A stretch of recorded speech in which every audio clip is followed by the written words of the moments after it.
শ্রীমদ্ ভগবদ গীতা গোবিন্দের হৃদয় স্বরূপ, তাকে লাল কাপড় দিয়ে মুড়ে রোজ তুলসী পাতা দিলে কিচ্ছু হয় না।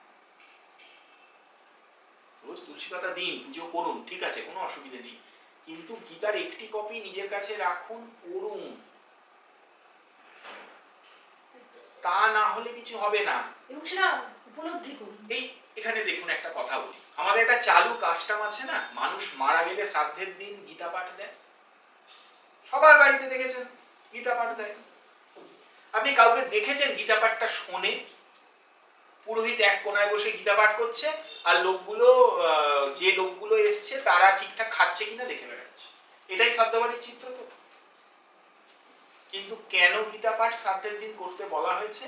ওই যে নৈনামে ছিন্দন্তি শস্ত্রাণি নৈনম দহতি পাবক, গীতা যে জ্ঞান দিচ্ছে যে তোমার দেহটাই তুমি নও, তোমার ভেতরে একটি আত্মা আছে, সে অবিনশ্বর, সে আগুনে পড়ে না, কাকে কাটা যায় না, তার কিচ্ছু হয় না, সে আবার এই বাসাংশী জীর্ণানি যথা বিহায়, আমার এই জামাটা পুরনো হয়ে গেলে যেমন ছুঁড়ে ফেলে দেবো, তেমন পুরো শরীরটাকে ছুঁড়ে ফেলে দিয়ে সে নতুন দেহ গ্রহণ করেছে। এইটা শুনে যখন আপনি বুঝবেন, তখন আপনার মন থেকে মৃত্যু শোক কেটে যাবে।